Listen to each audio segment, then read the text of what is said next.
दोस्तों एक बार फिर से हम आपके लिए IOCL apprentice 2025 apply online form fill up process की अपडेट लेके आ चुके हैं। किस तरह से आप IOCL अप्रेंटिस के 537 खाली पदों के लिए अपने फॉर्म अप्लाई कर सकते हो, स्टेप बाय स्टेप कंप्लीट जानकारी आपको इस वीडियो में दी जाएगी। ऑनलाइन आवेदन करने का आपके पास अंतिम मौका है। लास्ट डेट की अपडेट है, केवल 2 ही दिन शेष रह गए हैं। आप जल्द से जल्द अपना फॉर्म अप्लाई कर ले, कहीं मौका हाथ से छूट न जाए। अंतिम समय में आपको किस प्रकार से अपना फॉर्म अप्लाई करना होगा, कैसे अपना फॉर्म रिजेक्ट होने से बचाना होगा, किन किन बातों को ध्यान में रखते हुए आपको अपना फॉर्म फाइनली सबमिट कर देना होगा। IOCL पाइपलाइन डिवीजन के लिए ऑनलाइन आवेदन प्रक्रिया चल रही है। फॉर्म अप्लाई करते समय अगर आपके सामने कोई भी टेक्निकल प्रॉब्लम आ रही है तो उसका हल भी आपको इस वीडियो में मिल जाएगा। आवेदन करते समय आपको कोई भी ऐसी गलती या फिर मिस्टेक नहीं करनी होगी जिसको करने से आपका एप्लीकेशन फॉर्म रिजेक्ट हो सकता है। अप्लाई करते समय आप अपने एजुकेशनल क्वालिफिकेशन की डिटेल किस प्रकार से फिल करोगे, किस तरह से आप अपने डॉक्यूमेंट्स, फोटोग्राफ, सिग्नेचर और कितने केबी में आप अपलोड करोगे, रजिस्ट्रेशन से लेकर प्रिंट तक आपको कंप्लीट जानकारी इस वीडियो में मिल जाएगी। तो आपको ये वीडियो शुरू से लेके एंड तक बिना स्किप किए हुए देखना होगा। इस वीडियो को कंप्लीटली देखने पर ही आपके सभी सवाल और डाउट क्लियर होंगे। तो चलिए दोस्तों, बिना कोई वक्त गंवाए शुरू करते हैं IOCL apprentice 2025 apply online form fill up process की पूरी जानकारी। फॉर्म भरने से पहले आपको सबसे पहले हमारी वेबसाइट IND सरकारी नौकरी के इस पेज पर विजिट करना होगा, जिसका लिंक आपको नीचे description plus first comment box में मिल जाएगा। और हमारे इस पेज पर विजिट करके आप यहां से IOCL अप्रेंटिस का फॉर्म अप्लाई कर सकते हो। Indian oil corporation limited IOCL के अंतर्गत अप्रेंटिस के लिए 537 वैकेंसीज निकली हुई है। लास्ट डेट की अपडेट है, केवल 2 ही दिन शेष रह गए हैं। लास्ट डेट ऑनलाइन आवेदन करने की 18 सितंबर 2025 है। अप्रेंटिसशिप रूल के अकॉर्डिंग सैलरी आपको प्रति माह के लिए दी जाएगी।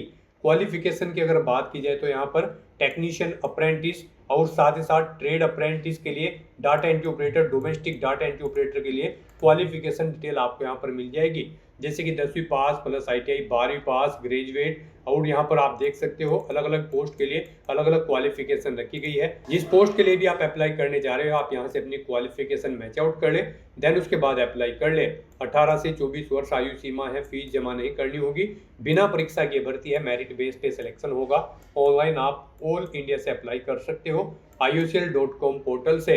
इंपोर्टेंट लिंक सेक्शन के अंतर्गत ऑफिशियल नोटिफिकेशन PDF लिंक पर क्लिक करके आप इसके PDF डाउनलोड कर सकते हो, जिसमें आपको सबसे पहले यहाँ पर state wise, location wise, region wise vacancies की कंप्लीट जानकारी मिल जाएगी। उसके बाद में स्क्रॉल डाउन करोगे तो यहाँ पर आपको इसमें क्वालिफिकेशन की डिटेल ट्रेड वाइज यहाँ पर दी गई है, या फिर डिसिप्लिन वाइज आप क्वालिफिकेशन की कंप्लीट डिटेल चेकआउट कर ले।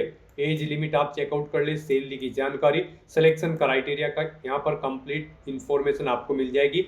हाउ टू अप्लाई प्रोसीजर में आप देख सकते हो अप्रेंटिस पोर्टल, NAPS और NATS पोर्टल पर आपको किस प्रकार से रजिस्ट्रेशन करना होगा, कैसे आपको फॉर्म अप्लाई करते समय अपने डॉक्यूमेंट, फोटोग्राफ और सिग्नेचर अपलोड करने होंगे, कौन कौन से डॉक्यूमेंट्स आपको अपलोड करने होंगे, कुछ जनरल कंडीशंस आपको यहाँ पर दे दी गई है। तो आवेदन करने से पहले आपको नोटिफिकेशन की PDF पूरा पढ़ना अनिवार्य है। इसको पूरा पढ़ने से ही आपके सभी सवाल और डाउट क्लियर होंगे। PDF रीड आउट करने के बाद में आपको अप्लाई ऑनलाइन लिंक पर क्लिक करना होगा, तो आपके सामने ऑनलाइन आवेदन करने का ये ऑफिशियल पोर्टल ओपन हो जाएगा। यहाँ पर आपको अप्लाई करने से पहले कुछ जनरल इंस्ट्रक्शंस दिए गए हैं, इन्हें आपको रीड कर लेना है। उसके बाद आपको I have understood the above notice इस ऑप्शन पर क्लिक करना है। फिर आपके सामने कुछ इस तरह से इंटरफेस ओपन होगा। अब यहाँ पर आपको engagement of apprentice in pipelines division under the apprentice act 1961 के इस लिंक पर क्लिक कर देना है। उसके बाद आपके सामने यहाँ पर कुछ इस तरह से इंटरफेस ओपन होगा। गाइस, यहाँ पर अगर आपने पहले से रजिस्ट्रेशन कर रखा है तो आपको यहाँ पर अपना रजिस्ट्रेशन नंबर एंटर करना है, पासवर्ड एंटर करना है, अपनी डेट ऑफ बर्थ इस कैलेंडर में से सिलेक्ट कर लेनी है। उसके बाद गाइस यहाँ पर आपको ये सिक्योरिटी कोड इस बॉक्स में एंटर करना है और फिर आपको साइन इन की इस ऑप्शन पर क्लिक करके अपने डैशबोर्ड में साइन इन कर लेना है और अपने फॉर्म अप्लाई कर लेने हैं। और अगर आप इस भर्ती के लिए फर्स्ट टाइम अप्लाई करने जा रहे हो तो सबसे पहले यहाँ पर आपको अपना रजिस्ट्रेशन करना होगा। उसके लिए आपको यहाँ पर रजिस्टर नाउ की स्टेप पर क्लिक करना है। आपके सामने रजिस्ट्रेशन का फॉर्म ओपन हो जाएगा। यहाँ पर आपको अपनी बेसिक डिटेल्स प्रोवाइड करते हुए अपना रजिस्ट्रेशन करना होगा। सबसे पहले आपको ट्रेड सिलेक्ट करनी है, जिस ट्रेड के लिए यहाँ पर आप अप्लाई करना चाहते हैं अप्रेंटिस की। उसके बाद यहाँ पर आपको स्टेट सिलेक्ट करना है, जिस स्टेट के लिए आप अप्लाई करना चाहते हैं। फिर यहाँ पर आपको लोकेशन शो कर दी जाएगी स्टेट के अकॉर्डिंग आपकी, जहाँ जहाँ पर वैकेंसीज अवेलेबल है आप यहाँ पर लोकेशन सेलेक्ट करें। जहाँ जहाँ पर आप जॉब करना चाहते हैं यहाँ पर आप केवल 3 लोकेशंस सेलेक्ट कर सकते हैं। 3 लोकेशंस आपको सिलेक्ट करनी है जहां पर आप जॉब करना चाहते हैं। फिर आपको अपनी क्वालिफिकेशन यहां पर सिलेक्ट करनी है। यहां पर आपने जो ऊपर ट्रेड सिलेक्ट की है उसके अकॉर्डिंग यहां पर आपको आपकी क्वालिफिकेशन शो कर दी जाएगी। यहां पर आपके पास डिप्लोमा है इलेक्ट्रिकल इंजीनियरिंग में, यानी कि जिस भी ट्रेड को आपने सिलेक्ट किया है, या फिर डिप्लोमा है आपके पास इलेक्ट्रिकल एंड इलेक्ट्रॉनिक्स इंजीनियरिंग, यहाँ पर आपको ये क्वालिफिकेशन आपकी ट्रेड के अकॉर्डिंग शो की जाएगी। जो ट्रेड यहाँ पर आप सिलेक्ट करेंगे उसके अकॉर्डिंग आपको आपकी क्वालिफिकेशन के ऑप्शन यहाँ पर प्रोवाइड कर दी जाएंगे।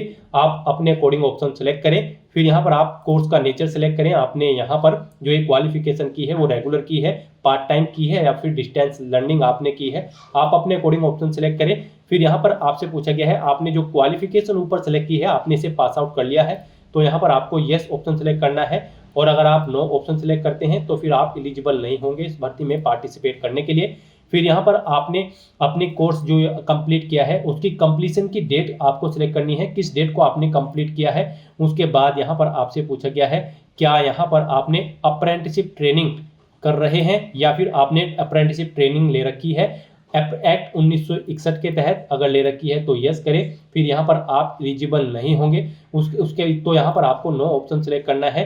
फिर यहाँ पर आपसे पूछा गया कि क्या आपको जॉब का एक्सपीरियंस है 1 साल या इससे ज़्यादा का, अगर है तो आप यस करेंगे और फिर आप एलिजिबल नहीं होंगे, और अगर नहीं है तो आप नो ऑप्शन सेलेक्ट करेंगे। फिर यहाँ पर आपसे पूछा गया कि क्या आपने higher qualification such as BE, MBA, MCA, LLB या फिर इसके इक्विवेलेंट यहाँ पर आपने कोई प्रोफेशनल क्वालिफिकेशन कर रखी है, अगर कर रखी है तो आप फिर एलिजिबल नहीं होंगे, और अगर नहीं कर रखी है तो आप नो ऑप्शन सेलेक्ट करेंगे। फिर यहाँ पर आपसे पूछा गया कि क्या आपने NATS या फिर NAPS के पोर्टल पर अपना रजिस्ट्रेशन कर रखा है, तो यहाँ पर आपका रजिस्ट्रेशन होना रिक्वायर्ड है।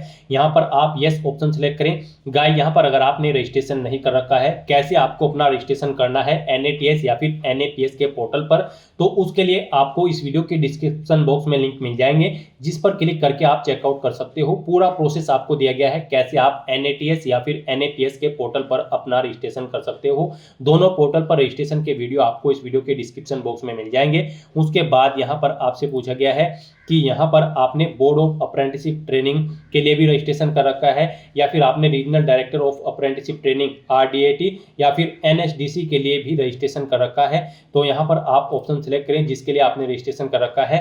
फिर यहाँ पर आपको अपना NATS या फिर NAPS पोर्टल का रजिस्ट्रेशन नंबर देना है। फिर यहाँ पर आपको अपना फर्स्ट नेम एंटर करना है, उसे एक बार फिर से एंटर करके कंफर्म कर लेना है।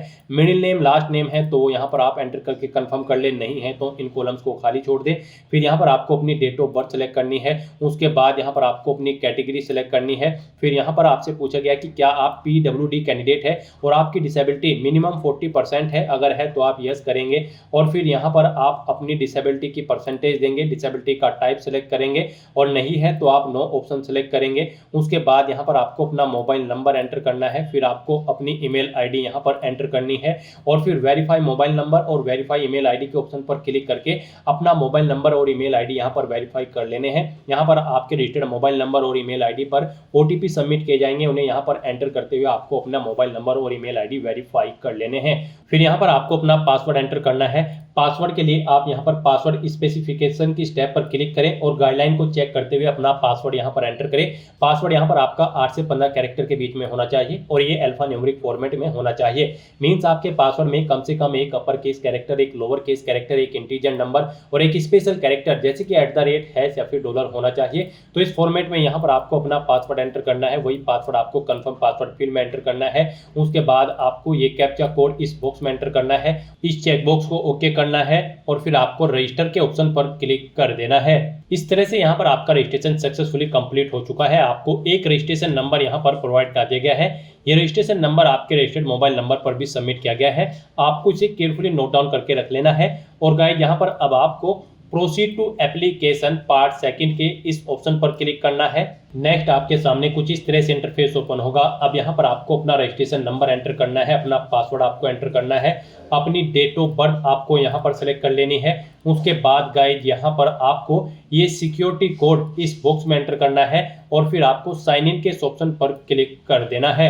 फिर आपके रजिस्टर्ड मोबाइल नंबर पर एक OTP सबमिट किया जाएगा, वो OTP आपको यहाँ पर एंटर करना है और उसके बाद गाइस आपको एंटर के इस ऑप्शन पर क्लिक कर देना है। नेक्स्ट आपके सामने आपका डैशबोर्ड ओपन हो जाएगा। गाइस यहाँ पर अब आपको अपना फॉर्म अप्लाई करना है। यहाँ पर सबसे पहले आपको आपकी बेसिक इन्फॉर्मेशन शो कर दी गई है जो आपने रजिस्ट्रेशन टाइम पे प्रोवाइड कराई थी। अब यहाँ पर आपको उसके बाद अपना फोटो और सिग्नेचर अपलोड करने हैं, फिर आपको अपनी पर्सनल डिटेल देनी है, फिर क्वालिफिकेशन की डिटेल, फिर फॉर्म का प्रीव्यू चेकआउट करना है और फाइनली अपना फॉर्म सबमिट कर देना है। तो इन स्टेप्स को यहाँ पर आपको कंप्लीट करते हुए अपना फॉर्म अप्लाई करना है। तो यहाँ पर आपको आपकी बेसिक इन्फॉर्मेशन शो कर दी गई है जो आपने रजिस्ट्रेशन टाइम पे प्रोवाइड कराई थी। आप इसे चेकआउट करें और उसके बाद आप यहाँ पर सेव एंड नेक्स्ट के इस ऑप्शन पर क्लिक कर दें। नेक्स्ट यहाँ पर आपको अपना फोटो और सिग्नेचर अपलोड करने हैं। इनके लिए आपको गाइडलाइन दी गई है, आपको इसके अकॉर्डिंग अपना फोटो सिग्नेचर अपलोड करने हैं। फोटो गाइड यहाँ पर आपका उसकी डायमेंशन 200 × 230 पिक्सल होनी चाहिए। सेंटीमीटर्स में बात करें तो 4.5 सेंटीमीटर × 3.5 सेंटीमीटर यहाँ पर आपके फोटो का साइज होना चाहिए। जेपीजी या फिर जेपीजी फॉर्मेट में आपका फोटो होना चाहिए। फाइल का साइज यहाँ पर आपकी मिनिमम 20 KB और मैक्सिमम 50 KB रखा गया है, यानी कि 20 KB से 50 KB के बीच में आपके फोटो की फाइल का साइज होना चाहिए। और सिग्नेचर भी यहाँ पर आपके 10 KB से 35 KB के बीच में होने चाहिए। और यहाँ पर इनकी डायमेंशन की अगर बात करें तो 140 × 60 पिक्सल इनकी डायमेंशन रखी गई है। जेपीजी या फिर जेपीजी फॉर्मेट में आपके सिग्नेचर होने चाहिए। यहाँ पर आपको व्हाइट पेपर पर ब्लैंक इंक पेन से अपने सिग्नेचर करने होंगे। कैपिटल लेटर्स में आपको अपने सिग्नेचर नहीं करने हैं, तो आपको इन गाइडलाइंस के अकॉर्डिंग अपना फोटो और सिग्नेचर अपलोड करने हैं, अदरवाइज आपका फॉर्म रिजेक्ट हो सकता है। यहाँ पर गाइज अगर आपका फोटो और सिग्नेचर का साइज कम या ज्यादा है तो आप दी गई गाइडलाइंस के अकॉर्डिंग उसे सेट कर सकते हो। आपको करना क्या है, आपको गूगल पर जाना है, इमेज रिसाइजर टाइप करना है, मल्टीपल ऑनलाइन वेबसाइट ओपन होगी, वहां पर आप जिस भी डॉक्यूमेंट का साइज दी गई रिक्वायरमेंट के अकॉर्डिंग सेट करना चाहते हैं उस फाइल को वहां पर आप अपलोड करें और साइज सेट करके उसे डाउनलोड करके यहां पर अपलोड कर दें। अपना फोटो सिग्नेचर अपलोड करने के लिए आपको चूज फाइल के ऑप्शन पर क्लिक करना है, फाइल्स को सिलेक्ट कर लेना है और 1 बाय 1 करके अपना फोटो और सिग्नेचर आपको यहां पर अपलोड कर देने हैं। और उसके बाद फिर गाइस यहां पर आपको सेव एंड नेक्स्ट के ऑप्शन पर क्लिक कर देना है। नेक्स्ट यहाँ पर आपको अपनी पर्सनल डिटेल प्रोवाइड करनी है। गाइस यहाँ पर सबसे पहले आपको अपना जेंडर सेलेक्ट करना है, फिर आपसे पूछा गया कि क्या आप इंडियन नेशनल कैंडिडेट हैं, तो यहाँ पर आपको यस ऑप्शन सेलेक्ट करना है, अदरवाइज आप एलिजिबल नहीं होंगे। फिर यहाँ पर आपको अपना रिलीजन सेलेक्ट कर लेना है, उसके बाद आपको अपना स्टेट डोमिसाइल सेलेक्ट कर लेना है। फिर यहाँ पर आपको अपने फादर का नाम एंटर करना है, मदर का नाम एंटर करना है, अपना कोरोस्पोंडेंस एड्रेस यहाँ पर आपको एंटर करना है और फिर उसके बाद यहाँ पर आपको अपना परमानेंट एड्रेस एंटर कर देना है। और गाइस यहाँ पर अगर आपका परमानेंट एड्रेस आपके कोरोस्पोंडेंस एड्रेस के अकॉर्डिंग सेम है तो यहाँ पर बस आपको इस चेकबॉक्स को ओके करना है, ऑटोमेटिकली आपका परमानेंट एड्रेस आपके कोरोस्पोंडेंस एड्रेस के अकॉर्डिंग फिल हो जाएगा। उसके बाद यहाँ पर गाइड आपको सेव एंड नेक्स्ट के इस ऑप्शन पर क्लिक कर देना है। नेक्स्ट यहाँ पर आपको अपनी क्वालिफिकेशन की डिटेल प्रोवाइड करनी है। इस भर्ती में पार्टिसिपेट करने के लिए आप ऑफिशियल नोटिफिकेशन में से चेकआउट कर सकते हो किस पोस्ट के लिए क्या आपकी क्वालिफिकेशन रिक्वायर्ड है। यहाँ पर गाइड अगर आप टेक्नीशियन अप्रेंटिस मैकेनिकल की पोस्ट के लिए अप्लाई करते हैं तो आपके पास 3 साल का डिप्लोमा होना चाहिए मैकेनिकल के अंतर्गत, या फिर आपका आईटीआई में एडमिटेड होना जरूरी है। 2 साल की आईटीआई डिप्लोमा कोर्स में आपका एडमिटेड होना जरूरी है इन डिसिप्लिन के अंतर्गत, मैकेनिकल इंजीनियरिंग या फिर ऑटोमोबाइल इंजीनियरिंग में। और अगर आप टेक्नीशियन अप्रेंटिस इलेक्ट्रिकल के लिए अप्लाई कर रहे हैं तो आपके पास यहाँ पर भी 3 साल का डिप्लोमा होना चाहिए इलेक्ट्रिकल इंजीनियरिंग का, या फिर आपका यहाँ पर आईटीआई में एडमिटेड होना जरूरी है 2 साल के डिप्लोमा कोर्स के लिए इन डिसिप्लिन के अंतर्गत इलेक्ट्रिकल इंजीनियरिंग या फिर इलेक्ट्रिकल एंड इलेक्ट्रॉनिक्स इंजीनियरिंग में। तो यहाँ से आप ऑफिशियल नोटिफिकेशन में से आप चेकआउट कर सकते हो कि इस पोस्ट पर अप्लाई करने के लिए क्या एजुकेशनल क्वालिफिकेशन रिक्वायर्ड है। जैसे कि डाटा एंट्री ऑपरेटर की पोस्ट पर अप्लाई करने के लिए आपका मिनिमम 12वीं क्लास पास आउट होना जरूरी है और ग्रेजुएशन से कम आपकी क्वालिफिकेशन यहाँ पर होनी चाहिए। तो यहाँ से आप चेकआउट कर सकते हो कि इस पोस्ट पर अप्लाई करने के लिए क्या आपकी क्वालिफिकेशन रिक्वायर्ड है और उसके अकॉर्डिंग यहाँ पर अब आपको अपनी क्वालिफिकेशन की डिटेल देनी है। सबसे पहले यहाँ पर आपको अपनी 10वीं क्लास की डिटेल देनी है। यहाँ पर आपको नेम ऑफ डिग्री या फिर डिप्लोमा या फिर बोर्ड का नाम देना है। तो यहाँ पर सबसे पहले आपको बोर्ड का नाम देना है 10वीं क्लास की डिटेल प्रोवाइड कराते हुए, जिस बोर्ड से आपने अपनी 10वीं क्लास पास आउट की है। कोर्स का नेचर आपको सेलेक्ट करना है, आपने फुल टाइम किया है, पार्ट टाइम या फिर डिस्टेंस लर्निंग से आप अपने कोडिंग ऑप्शन सेलेक्ट करें। उसके बाद यहाँ पर आपको ज्वाइनिंग मंथ और ईयर सेलेक्ट करने हैं। फिर यहाँ पर आपको जब आपने अपनी 10वीं क्लास कंप्लीट की है वो मंथ और ईयर सेलेक्ट कर लेने हैं। अपनी परसेंटेज यहाँ पर आपको एंटर कर देनी है, कितने % मार्क्स आपने ऑब्टेन किए हैं। उसके बाद ऐसे ही यहाँ पर आपको अपनी 12वीं क्लास की डिटेल देनी है।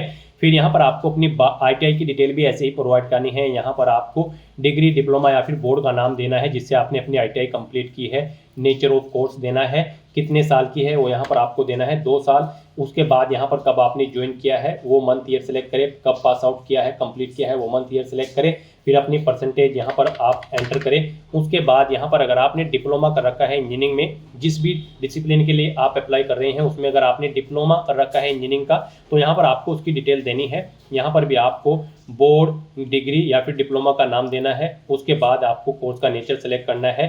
कोर्स का ड्यूरेशन यहाँ पर आपको सेलेक्ट करना है, 3 साल या फिर 2 साल का लेटरल एंट्री। और उसके बाद यहाँ पर आपको ज्वाइनिंग मंथ और ईयर सेलेक्ट करने हैं, पासिंग मंथ और ईयर सेलेक्ट करने हैं, अपनी परसेंटेज एंटर कर देनी है। उसके बाद अगर आपने ग्रेजुएशन या फिर पोस्ट ग्रेजुएशन या फिर कोई अन्य क्वालिफिकेशन कर रखी है तो उसकी डिटेल भी आप सेम ऐसे ही यहाँ पर प्रोवाइड कर सकते हैं। फिर यहाँ पर आपसे पूछा गया है कि इनके अलावा भी अगर आप कोई और क्वालिफिकेशन कर रहे हैं तो यहाँ पर आप यस करेंगे। और फिर यहाँ पर आपको उसकी डिटेल देनी होगी, जैसे कि नेम ऑफ कोर्स, जो कोर्स आप कर रहे हैं उसका नेम आपको देना होगा, उसका नेचर आपको सेलेक्ट करना होगा, आप पार्ट टाइम कर रहे हैं, रेगुलर कर रहे हैं या फिर डिस्टेंस लर्निंग से। फिर यहाँ पर आपने कब ज्वाइन किया है वो मंथ ईयर सेलेक्ट करने हैं, कब यहाँ पर वो कंप्लीट हो सकता है, एक्सपेक्टेड डेट यहाँ पर आपको देनी है, मंथ और ईयर। और फिर यहाँ पर अगर आप कोई कोर्स नहीं कर रहे हैं तो यहाँ पर आप सिंपली नो ऑप्शन सेलेक्ट करेंगे, फिर आपको आगे की डिटेल नहीं देनी होगी। इस तरह से अपनी क्वालिफिकेशन की डिटेल यहाँ पर प्रोवाइड करने के बाद फिर आपको इस चेकबॉक्स को ओके कर देना है। और उसके बाद गाइज आपको यहाँ पर सेव एंड नेक्स्ट के इस ऑप्शन पर क्लिक कर देना है। नेक्स्ट यहाँ पर आपको आपके एप्लीकेशन फॉर्म का पूरा प्रीव्यू शो कर दिया गया है। आपको सभी डिटेल्स केयरफुली चेकआउट करनी है, पेज को नीचे स्क्रॉल डाउन करना है। कहीं पर कोई मिस्टेक है तो आप बैक बटन पर क्लिक करके एडिट कर सकते हैं। और अगर सभी चीजें यहाँ पर ओके हैं तो बस यहाँ पर अब आपको नेक्स्ट के ऑप्शन पर क्लिक कर देना है। फिर आपके सामने कुछ इस तरह से इंटरफेस शो होगा फाइनल सबमिशन का। अब यहाँ पर गाइज आपको इस चेकबॉक्स को ओके करना है और उसके बाद फिर यहाँ पर आपको फाइनल सबमिशन के इस ऑप्शन पर क्लिक कर देना है। इस तरह से यहाँ पर आपका एप्लीकेशन फॉर्म सक्सेसफुली सबमिट हो चुका है। आपको मैसेज शो हो गया है, आपका एप्लीकेशन फॉर्म सक्सेसफुली सबमिट हो चुका है। अब गाइस यहाँ पर आपको प्रिंट एप्लीकेशन की स्टेप पर क्लिक करके अपने एप्लीकेशन फॉर्म का एक हार्ड कॉपी प्रिंट आउट ले लेना है, फ्यूचर यूज के लिए, फ्यूचर रेफरेंस के लिए। तो दोस्तों ऐसे आप Indian oil corporation limited IOCL pipeline की अप्रेंटिस की इन पोस्ट के लिए अपने फॉर्म अप्लाई कर सकते हो बिना कोई मिस्टेक किए हुए। आज की इस वीडियो में बस इतना ही। आई होप ये वीडियो आपको पसंद आई होगी। अगर पसंद आई हो तो इसे लाइक और शेयर करें, चैनल पर नए हो तो इसे सब्सक्राइब कर लें। Thanks for watching.